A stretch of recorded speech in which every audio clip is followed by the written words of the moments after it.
अल्लाह के नाम से शुरू, जो पसंद करता है और मोहब्बत करता है उन लोगों को जो गौर फ़िक्र करते हैं। अस्सलामु अलैकुम my dear student and viewers, hope you will be okay. I am your teacher, Sir Shakil Ahmed. My today topic is what is compound. Before explaining and stating about my topic, I would like to review my previous topic. My last topic was what is chemistry, then what is matter, then atom and then element. आपको याद होगा कि मैंने सबसे पहले जो है वो आपको केमिस्ट्री पढ़ाई थी। केमिस्ट्री के अंदर हमने इन शॉर्ट ये पढ़ा था कि केमिस्ट्री के अंदर जो है हम मैटर को स्टडी करते हैं कि मैटर किस तरीके से रिएक्शन हो रहा है मैटर के अंदर, मैटर की प्रॉपर्टीज़ क्या है, मैटर का स्ट्रक्चर क्या है, जितनी भी किस्म के मैटर के ऊपर जो स्टडीज़ होती है वो हम केमिस्ट्री के अंदर करते हैं। केमिस्ट्री जो कि साइंस की एक ब्रांच है। इसके बाद मेरा लास्ट जो टॉपिक था वो ये था कि मैटर क्या है। मैटर को समझने के लिए हमें साइंटिस्ट ने जो है एक फार्मूला जो है प्रोवाइड किया है। अकॉर्डिंग टू फार्मूला ये है कि everything who has a mass as well as occupy the space, हर वो चीज़ जिसके अंदर मास हो और जो है वो वज़न घेरे, उसको हम जो है केमिस्ट्री की ज़बान में मैटर कहेंगे। इसके बाद जो मेरा थर्ड वन टॉपिक था वो था एटम। एटम क्या है? तमाम अनब्रेकेबल थिंग्स जो कि टूट ना सके, जो कि ब्रेक डाउन ना हो सके, जिसको हम तोड़ कर थक जाएं और वो इस काबिल ना हो कि वो टूट सके, उसको हम जो है मैटर के नाम, उसको हम जो है वो एटम का नाम देंगे। एटम एक्चुअली क्या है कि ग्रीक का वर्ड है जिसका माने यही है कि अनडिवाइजेबल, अनब्रेकेबल। उसके बाद मैंने आपको बतलाया था कि एलिमेंट क्या होते हैं। एलिमेंट जब बहुत सारे एटम, जब किसी भी स्पेसिफिक चीज़ के या किसी भी स्पेसिफिक मैटर के बहुत सारे बारीक बारीक ज़र्रात जब मिल जाते हैं तो उसको जो है हम एलिमेंट कहते हैं। एलिमेंट की एक ख़ास प्रॉपर्टीज़ ये भी होती है कि वो जिन एटमों से मिलके बना होता है तो वो अपने ही जैसे सिमिलर एटम से मिलके बना होता है। तो जो भी सिमिलर किस्म का जो भी चीज़ जो है सिमिलर एटम से मिलके बनेगी उसको हम देंगे एलिमेंट का नाम। तो एलिमेंट की जो डेफिनेशन है इन शॉर्ट वो ये है कि same kind of atom is called element.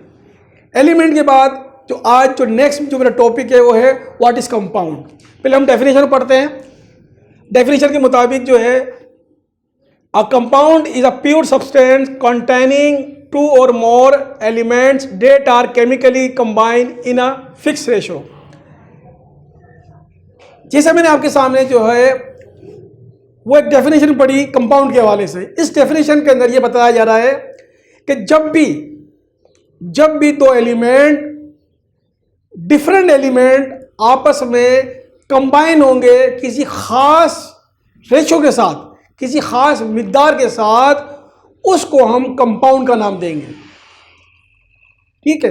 अब इस बात को समझने के लिए मेरे पास एक एग्जांपल है, उसको देखते हैं हम। यहाँ पर एक एग्जाम्पल वाटर की। वाटर क्या है? वाटर को बहुत पहले जब इतनी तरक्की नहीं हुई थी, इतनी टेक्नोलॉजी नहीं आई थी और अभी रिसर्च चल रही थी, तो अहले इल्म उस वक्त भी जो साइंटिस्ट थे वो वाटर को जो है वो एक एलिमेंट जो है कंसिडर किया करते थे। लेकिन बाद में जब बहुत ज़्यादा तरक्की हुई, बहुत ज़्यादा जो है एडवांसमेंट आई और बहुत ज़्यादा तहकीक हुई, तो पता चला कि पानी भी असल में क्या है, वो कंपाउंड नहीं है बल्कि क्या है, एक वो पहले इसको एलिमेंट समझा करते थे। बाद में पता लगा कि पानी जो है वो एक कंपाउंड है। जब इसको ब्रेक किया गया इलेक्ट्रोलाइसिस के ज़रिए, एक प्रोसेस होता है जिसके अंदर जो है केमिकली तौर पे जो है किसी चीज़ को जो है वो ब्रेक डाउन किया जाता है, तो उसमें हमें पता लगा कि ये क्या है, कि ये एक जो है एक कंपाउंड है। अब दोबारा हम अपने टॉपिक की तरफ आते हैं। तो ये जो वाटर है ये कंपाउंड है, ठीक है। और इसकी कम्बिनेशन के अंदर कितने एटम ने और ये कितने एलिमेंट ने जो पार्टिसिपेट किया है, इसके अंदर जो है दो हाइड्रोजन के एटम है जिसको मैंने जो है एक शेप में आपको दिखाया है, और एक ऑक्सीजन का जो है एक एटम है। तो इसकी कम्बिनेशन से क्या आया, हमारे पास वाटर आया है। अब यहाँ पर आप इसको यहाँ देखते हैं, जब इसको ब्रेक आउट करते हैं, जब इसको ब्रेक डाउन करते हैं तो हमारे को ब्रेक डाउन के जो है रिजल्ट के अंदर दो हाइड्रोजन के आइटम मिलते हैं, दो हाइड्रोजन के आइटम मिलते हैं और एक ऑक्सीजन का आइटम मिलता है। यहाँ पर जो सबसे अहम पॉइंट है, जिस बात को आपको सबसे ज़्यादा अहम रखना वो ये है कि आप देखिए कुदरत का नतीजा कि नेचर हमें क्या बताती है कि दो गैसेस के मिलने से हमारे को लिक्विड फॉर्म के अंदर पानी मिल रहा है। तो ये अल्लाह तबारक व तआला की जो है ये क्रिएशन है कि वो जिस चीज़ से चाहे जिस चीज़ को जो है वो फॉर्मिंग कर सकता है। खैर हम दोबारा अपने टॉपिक पे आते हैं। तो यहाँ पर जो है ये बतलाया गया है कि दो एटम जो है हाइड्रोजन के ये कंबाइन हुए ऑक्सीजन के साथ, और ऑक्सीजन की कंबाइनेशन के नतीजे में हमें क्या मिला, वाटर मिला। जब हम इसको इक्वेशन की हालत में देखते हैं तो हम ये देखते हैं कि दो हाइड्रोजन के एटम कंबाइन किससे हुए, ऑक्सीजन के साथ, और इनकी कम्बिनेशन से हमें क्या मिला, पानी का एक मॉलिक्यूल मिला। पानी का एक मॉलिक्यूल का मकसद ये है कि जब क्योंकि मॉलिक्यूल का मकसद तो ये होता है कि केमिकली तौर पे जो है कोई चीज़ किसी के साथ मिली हुई है, ठीक है। अब लास्ट के अंदर जो है मैं एक चीज़ और डिस्कस करना चाहूँगा। यहाँ पर जो एक लाइन लिखी हुई है कि always the ratio of hydrogen to oxygen in water formation is 2.1।